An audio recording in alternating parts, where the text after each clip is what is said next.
And good morning again on this last weekend before Christmas. Well, as the controversy over whether the National Security Agency has gone too far and invaded privacy in its efforts to protect us from terrorist attack, a panel of experts appointed by the president to study the NSA's programs made 46 recommendations, including some that would rein in the agency. The former #2 man at the CIA, Michael Morrell, was on that panel. He joins us this morning.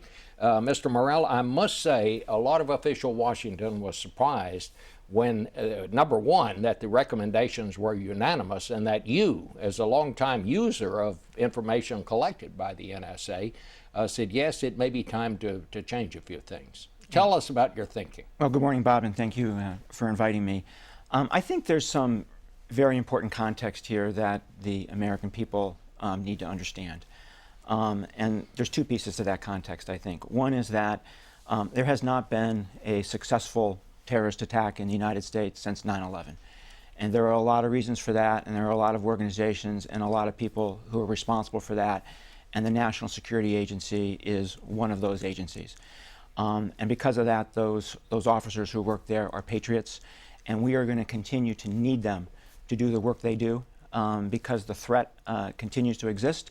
And quite frankly, it's possible the threat could grow again. So that's one very important piece of context that Americans need to understand. The other is that there is this view out there that somehow the National Security Agency was out there on its own doing all of these things. Not the case. It was doing exactly what its government asked it to do.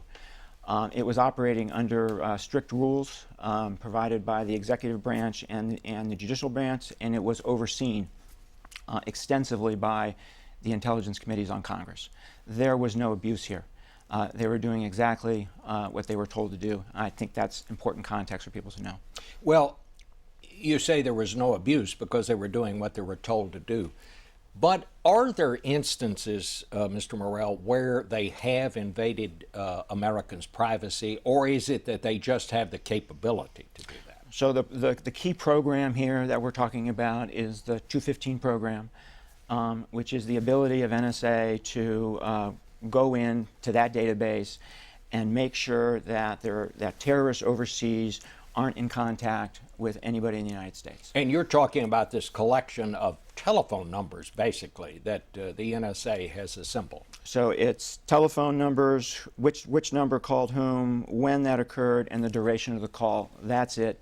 No names attached to it, no content attached to it.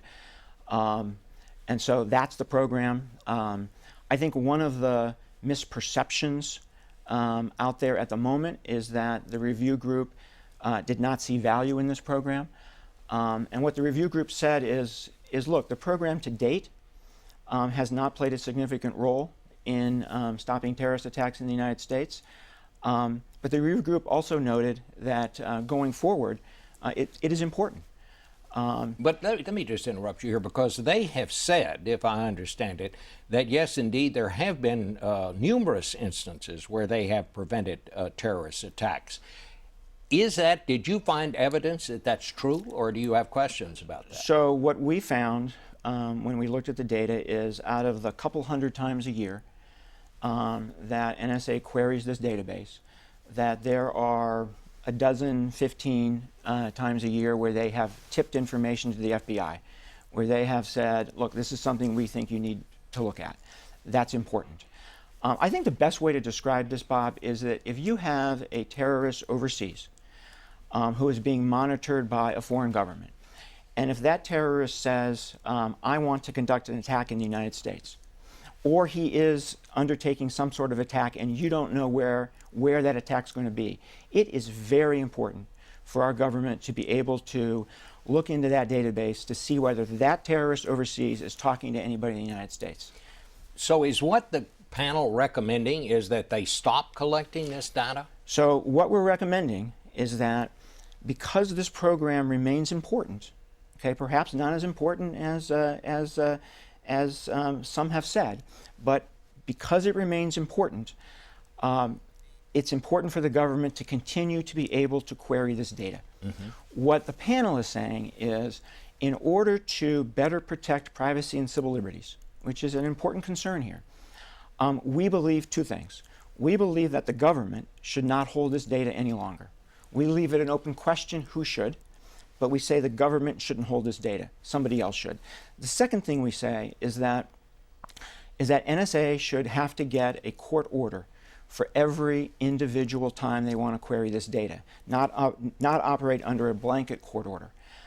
We think that better protects privacy and civil liberties, while at the same time allowing the government to do what it needs to do to protect the country. But what you're saying, and if I understand what the people at the agency have said, is that would take a lot of time if you had to do this individually, go in and get these court orders one at a time, as it were. Yeah, so that's an important issue. That's an important issue. You know, in terms of what would have to happen under our recommendations, NSA would have to prepare a justification to go to the FISA court. The FISA court would have to review that justification and say yes or no. That's probably a 2, 3, 4 day process, right? If the government decides that the telecommunications company should hold this data, then you're probably talking about a couple more days as the government goes to each one individually. My preference is to create some sort of private consortia that holds all of this data. And so once you have that court order, you can go to that private company and get an answer very, very quickly. That's my preference. So I think you're adding 2, 3, 4 days at most. We also said that there should be an emergency exception. So if you have to move quickly, you can do so without a court order. Perhaps you need the Attorney General's approval and get that court order later. So we don't think we have significantly undermined the government's ability to protect the country. While at the same time, we think we've enhanced privacy and civil liberties significantly. Let me just ask you 2 questions. Number one, I think I asked you this before. Has the NSA violated anyone's privacy? No. You do not believe so? I do not believe that. At this point? The NSA is not spying on Americans. I think that is a perception that some have out there. It is not focused on any single American. It is not reading the content of your phone calls or my phone calls or anybody else's phone calls. It is focused on this metadata for one purpose only, and that is to make sure that foreign terrorists aren't in contact with anybody in the United States. And this question, this whole conversation is taking place because of these disclosures by Snowden, who defected to Russia. There has been some suggestion that perhaps he should be given some sort of amnesty in order to bring him back here and maybe stop future leaks. Do you think the president should give him some sort of amnesty? No, I do not, and I feel strongly about that. He violated the trust put in him by the United States government. He has committed a crime, in my view. You know, a whistleblower doesn't run. A whistleblower does not disclose information that has nothing to do with what he says his cause is, which is the privacy and civil liberties of Americans. You know, if I could talk to Mr. Snowden myself, what I would say is, Edward, you say you're a patriot. You say you want to protect the privacy and civil liberties of Americans. You say that you wanted Americans to have a debate about this and to make up their mind about what to do about this. Well, if you really believe that, if you really believe that Americans should be the judge of this program, then you should also believe that the Americans should be the judge of your behavior in this regard. So if you are the patriot that you say you are, you should come home and be judged. Mike Morrell, thank you very much. Wish you the best of the season. Thanks for joining us. Thanks, Bob.